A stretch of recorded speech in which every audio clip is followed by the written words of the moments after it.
You think stability is virtue. It's camouflage.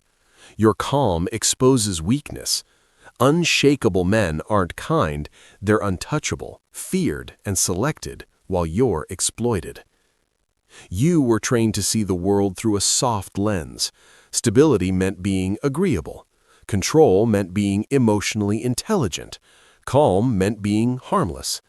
That lens was not designed for your survival, it was designed for your compliance.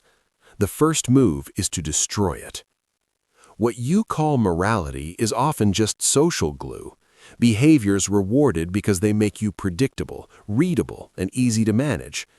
Patience, openness, emotional transparency, these aren't virtues in competitive environments, they're tells, signals, open ports. The world does not reward inner balance, it exploits exposed structure. Unshakeability begins where moral comfort ends. You've been told that staying calm is about peace. Wrong. Calm is power only when it is unreadable. When your composure seeks validation, when it wants to be seen as good, mature, or fair, it collapses under pressure. Because the moment someone threatens your identity as a good man, your stability cracks. You negotiate with chaos instead of dominating it. This is the trap. The social order survives by keeping men emotionally invested in approval. Approval creates leverage. Leverage creates obedience. If your sense of self is tied to being liked, respected, or understood, you are never stable. You are contingent. Your calm lasts only as long as others play fair. They won't. Unshakable men disturb others because they refuse this contract. Their stability is not moral, it is structural. It does not depend on reassurance, outcomes, or reciprocity. It is not a mood, it is a position. You must shift lenses from virtue to advantage. Ask a colder question. What behavior increases my leverage under pressure? Not what feels right, not what looks mature, what holds ground when tested, what cannot be baited, what cannot be rushed. Under this lens, many good traits invert. Loyalty becomes a liability when it's unconditional. Transparency becomes a weakness when it's habitual. Emotional availability becomes exposure when it's unearned. Even kindness, when automatic, teaches others they can cross lines without consequence. This isn't cynicism, it's pattern recognition. Human systems, workplaces, relationships, hierarchies run on pressure testing. People probe for reactions. They escalate to see where resistance collapses. The man who flinches emotionally is marked, not consciously, not maliciously, but instinctively. He is categorized as movable. You've felt this without naming it. The subtle disrespect, the extra demands, the way people accidentally overstep with you, then apologize only if confronted. Your calm didn't stop the pressure, it invited it. Because your calm was moral, not sovereign. Sovereignty requires distance, psychological distance. The ability to watch provocation without internal movement, to let silence do the work, to allow discomfort to exist without rushing to resolve it. This isn't emotional suppression, it's emotional irrelevance.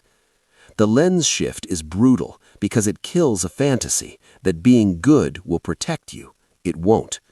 Protection comes from being costly to destabilize, from being slow to react and impossible to rush, from removing your nervous system from other people's agendas. When nothing external can force urgency inside you, the balance of power tilts. That tilt is what disturbs others. They feel it when you stop explaining, when you don't defend your intent, when you don't correct misunderstandings that don't threaten position. They feel it when their emotional tactics hit nothing solid. This chapter doesn't make you stronger, it makes you colder, clearer. It strips away the inherited moral lens that confuses virtue with safety. Without this shift, everything that follows is decoration. With it, unshakeability stops being a personality trait and becomes a strategic stance. Unshakeability is not a personality, it is a system. Most men misunderstand this and fail immediately. They try to feel calmer. They try to manage emotions, breathe through tension, rationalize insults. That is emotional labor, and emotional labor is reactive. Reaction is movement. Movement is weakness. Unshakeability begins when reaction stops being automatic. At its core, the mechanism is simple: delay. Delay between stimulus and response. Delay between pressure and decision. Delay between provocation and meaning. This delay is where power lives. Emotionally volatile men collapse time. Something happens and they respond instantly, defending, explaining, justifying, appeasing, escalating. They feel alive in the moment, but they've already lost position. Their nervous system has been hijacked. They are now playing on someone else's clock. Unshakable men stretch time. They do not rush to interpret events. They do not rush to resolve tension. They do not rush to restore comfort. They let ambiguity breathe. They allow silence to expand. This is not passivity, it is containment. Containment is threatening. When someone applies pressure, criticism, urgency, emotional framing, they are seeking movement. They want you to shift, emotionally, verbally, behaviorally. Movement confirms leverage. Stillness denies it. This is why indifference is misnamed. True indifference is not lack of care, it is selective engagement. You care only about what alters your position. Everything else is noise. The mechanism works in 3 layers. First, detachment from outcome. Most instability comes from wanting a specific result: approval, harmony, agreement, victory. When the outcome matters emotionally, you become steerable. Unshakable men detach from immediate outcomes and prioritize long-term position. Losing an interaction means nothing if it increases future leverage. Second, detachment from interpretation. You've been trained to immediately label events as disrespect, failure, rejection, or threat. These labels trigger emotion. Unshakable men suspend interpretation. They observe first. They ask internally, what is actually happening here? What is being tested? By refusing instant meaning, they deny others the ability to control their inner state. Third, detachment from self-image. This is the most surgical cut. If your identity depends on being seen as competent, good, calm, or strong, you are vulnerable. Attacks on image force response. Unshakable men do not protect their image reflexively. They let others misjudge them if correction costs leverage. This is why they appear cold. They are not defending anything fragile. The nervous system adapts to this structure. When you stop reacting, your body learns that pressure is survivable. Over time, spikes of emotion flatten, not because you suppressed them, but because you stopped rewarding them with action. Here's the uncomfortable truth. Most people use emotion to negotiate power. They raise intensity to force movement. Anger, disappointment, urgency, praise, different tools, same goal. Once you see this, emotional displays lose their hypnotic effect. You stop responding to emotion with emotion. You respond with timing. This is why unshakable men disturb others. Their tools stop working. Escalation produces no acceleration. Provocation produces no fracture. Silence meets urgency. Ambiguity meets demand. Calm meets chaos, but not performative calm, structural calm. A man who cannot be rushed cannot be controlled. This chapter installs the mechanism, not the behavior. You are not yet changing what you do. You are changing how pressure travels or doesn't through you. Without this mechanism, archetypes collapse into theory, and strategy turns into role play. With it, you become inertial, hard to move, expensive to manipulate, and that is when the real selection begins. Human hierarchies don't announce themselves. They reveal themselves under pressure. When things are smooth, everyone pretends equality. When stakes rise, status, resources, attention, control, patterns surface. These patterns sort people into roles, not by intention, by behavior. There are 3 recurring archetypes. Most men live as pawns without knowing it. Pawns are emotionally accessible, morally predictable, and psychologically reactive. They explain themselves. They seek clarity. They want fairness. Their value comes from being useful and agreeable. In stable systems, pawns survive. In competitive ones, they are consumed. Pawns believe calm is virtue, but their calm depends on conditions. When disrespected, they seek resolution. When ignored, they seek validation. When pressured, they justify. Every move reveals inner dependence. Predators read this instantly. Predators are not necessarily violent or cruel. They are simply opportunistic. They test. They push boundaries to see what moves. They apply urgency, emotional weight, or social pressure to extract compliance. They escalate until they find resistance or collapse. Predators are not villains in the moral sense. They are products of selection. In any system, someone will test limits. Those who succeed repeat the behavior. Those who fail adapt or resent. Here's the part most men miss. Predators do not respect emotional strength. They respect structural resistance. They are drawn to pawns because pawns move. They avoid sovereigns because sovereigns don't. Sovereigns occupy a different psychological category. They are not defined by dominance displays or aggression. In fact, they often appear understated. What separates them is internal hierarchy. Their emotions do not outrank their objectives. Their need for approval does not outrank their position. Sovereigns do not over-communicate. They do not rush to clarify misunderstandings. They do not volunteer emotional access. They allow others to project and reveal themselves through that projection. This is what makes them difficult to read. When a predator tests a pawn, the pawn reacts. The reaction provides data. When a predator tests a sovereign, the sovereign observes. The lack of reaction creates uncertainty. Uncertainty is expensive. It forces the predator to either escalate recklessly or withdraw. Most choose withdrawal. The tragedy is that many men oscillate between pawn and predator without realizing it.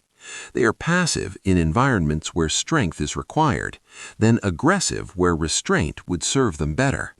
This inconsistency signals instability, and instability invites testing from all sides. Unshakable calm stabilizes your archetype.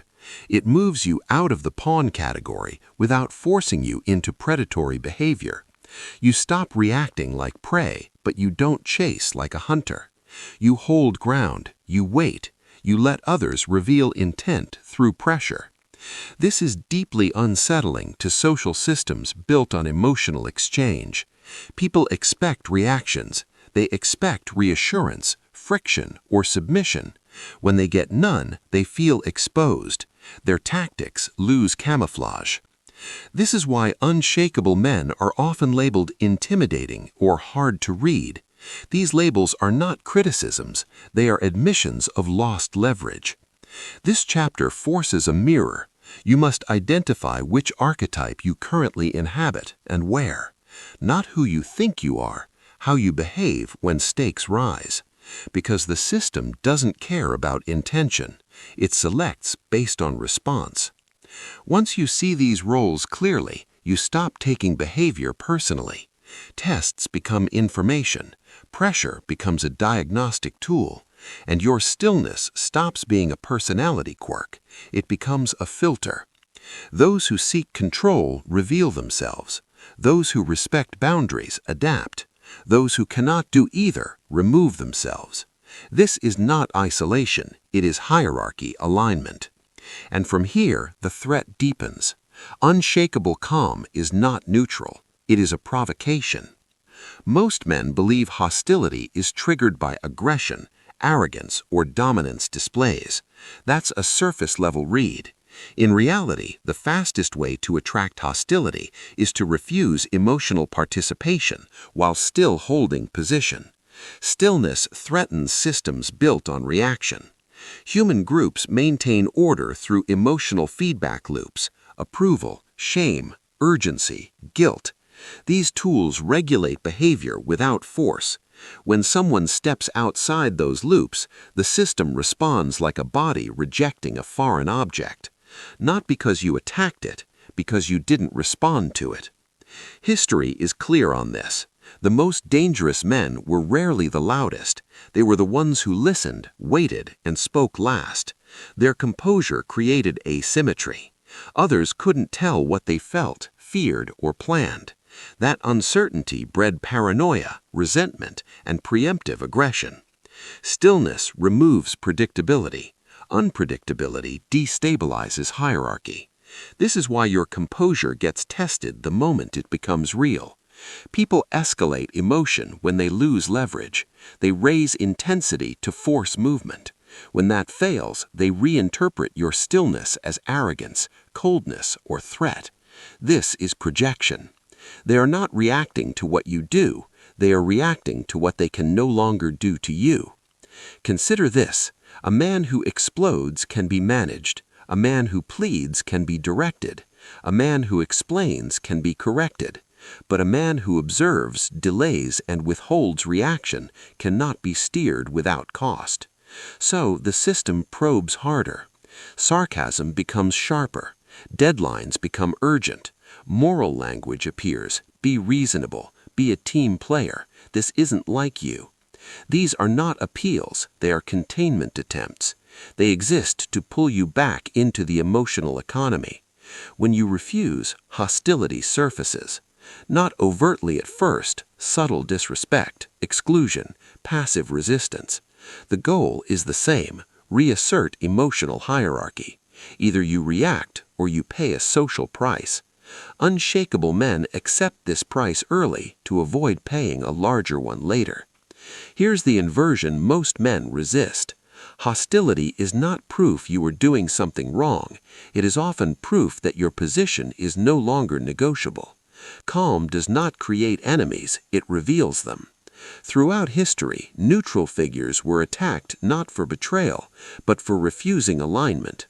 Sovereigns were feared not because they threatened, but because they could not be forced to choose sides emotionally. Stillness breaks expectation. In modern environments, offices, relationships, social groups, the dynamic is identical, just quieter. When you don't mirror emotion, people feel exposed. Their tactics lose camouflage. They are forced to confront their own need for control. Some adapt, some retreat, some attack. This chapter is not here to make you paranoid. It's here to remove surprise. If you expect approval for being unshakable, you will fold under backlash. If you understand hostility as a predictable response to lost leverage, you remain centered. Calm is not kindness. Calm is insulation. The deeper you go, the more pressure you attract, not because you are rising, but because you are no longer moving when pushed. This is the tax of sovereignty. In the next chapter, you will learn how to convert this pressure into advantage, how to behave so that every test strengthens your position instead of eroding it. Once you understand the threat, behavior must change. Not theatrically, not emotionally, structurally. Most men fail here because they mistake unshakability for restraint alone. They go quiet, withdraw, or disengage completely. That creates absence, not power. Power comes from controlled presence, being there without being reachable. This chapter installs the recode. The first shift is response compression. You reduce output, fewer words, slower replies, neutral tone. Not to appear mysterious, but to remove emotional surplus. Excess explanation feeds leverage. Every sentence beyond necessity gives others something to pull on. Say only what advances position. Everything else is leakage. Second is temporal control. Urgency is a weapon. Deadlines, pressure, emotional intensity, these are tools to force premature commitment. You counter by owning time. You pause. You defer. You say, "I'll consider it," and mean it. You do not reward urgency with speed. The man who controls timing controls terms. Third is non-closure tolerance. Most people are addicted to resolution. They want agreement, understanding, emotional settlement. You must learn to leave conversations unfinished. Let discomfort sit. Let misunderstandings exist if correcting them costs leverage. Closure is often a concession disguised as peace. Fourth is selective reinforcement. You do not reward behavior automatically. You reinforce what respects boundaries and ignore what doesn't. Attention is currency. Withdraw it from manipulation.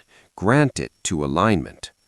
Over time, behavior around you changes, not because you demanded it, but because you shaped incentives. This is how power operates without noise. Fifth is emotional misdirection. You stop broadcasting internal states, not by lying, but by undersharing.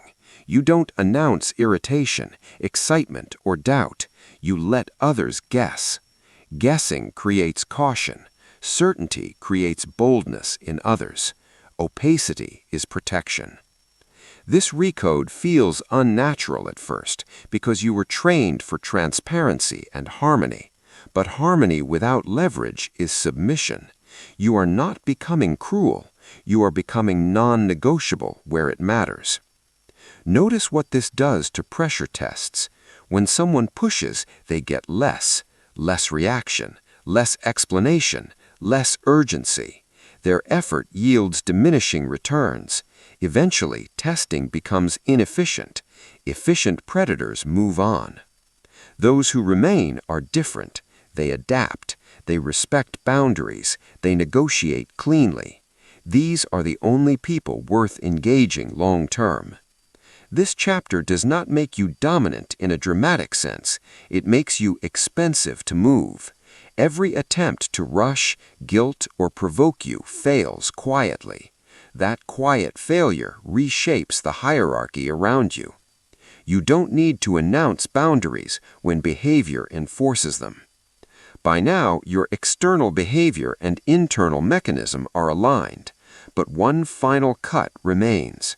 As long as your identity is tied to the old self, the agreeable, reactive, morally invested man, fracture is possible. That identity must die. This is the point of no return. Up to now, you've learned how to think and behave differently, but as long as the old identity remains alive, it will sabotage you under pressure. Identities do not coexist peacefully. When stress rises, the dominant one takes control. The old identity was built for approval. The new one must be built for position. Execution is not metaphorical. It is functional. You are killing the version of yourself that needed to be seen as good, fair, reasonable, or emotionally available to feel legitimate. That version will panic the moment it is misunderstood or disliked, and panic reintroduces movement. You cannot afford that. The old identity asks, how am I being perceived? The new identity asks, what is my leverage? This shift is brutal because it removes emotional safety nets. You will no longer soothe yourself with narratives of virtue or intention. You will judge yourself by outcomes and position, not feelings. This is colder, but it is stable. Here is the execution method. First, withdraw self-worth from external response. You stop using praise, agreement, or validation as confirmation of value. If your worth rises and falls with reaction, you are not sovereign. You are managed. The new identity is internally referenced. It measures success by alignment with long-term objectives, not emotional feedback. Second, abandon the need to be understood. This is the deepest cut. Wanting to be understood creates urgency to explain. Explanation creates exposure. Exposure creates leverage for others. You allow misinterpretation to exist unless it threatens position. Silence becomes a shield, not a weakness. Third, accept social friction as a cost, not a failure. Discomfort around you does not mean you are wrong. It often means boundaries are forming. The new identity expects tension and treats it as confirmation that the shift is working. Fourth, recode your internal language. You stop framing experiences as personal. Pressure is not an insult. Testing is not disrespect. These are environmental forces. When you depersonalize events, emotion loses narrative fuel. This identity does not seek dominance. It assumes hierarchy. It does not chase control. It removes itself as an object of control. That distinction is critical. Others will sense the change before you fully do. Their behavior will adjust. Some will pull away. Some will probe harder. A few will respect the shift instantly. You do not react to any of it. You let the environment recalibrate around you. What replaces the old identity is not arrogance or cruelty. It is stillness with intent. You become slower to engage, harder to move, clearer in action. Your emotional range narrows, not because you feel less, but because fewer things earn access. This is why unshakable men disturb others, not because they are loud or dominant, but because they are no longer available for emotional negotiation. They cannot be recruited into other people's storms. By the end of this chapter, the viewer no longer sees unshakability as a trait to develop. It becomes a line crossed, a structure installed, a self executed and replaced. Only one step remains. If you've followed this far, understand this clearly. Unshakability is not invisible. You do not disappear when you become still. You become legible in a different way, and that signal travels fast. The moment your reactions slow, people feel it. Conversations shift, pressure increases, expectations break. You will sense a subtle recalibration around you, as if the environment is deciding how to deal with you now. This is not imagination, it is selection. Stillness communicates something primal.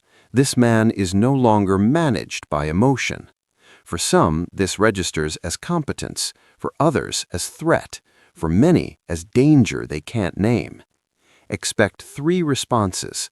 First, escalation. Those who relied on urgency, guilt, or emotional leverage will push harder. Louder deadlines, sharper tone, moral language. This is the system's last attempt to restore control. Do not mistake it for conflict. It is negotiation through force. Second, withdrawal. Many will quietly reduce engagement, not out of respect, but out of inefficiency. You are no longer worth the effort to move. This is not loss, it is filtration. The system is shedding what cannot adapt. Third, alignment.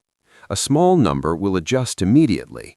They will speak cleaner, respect time, drop manipulation.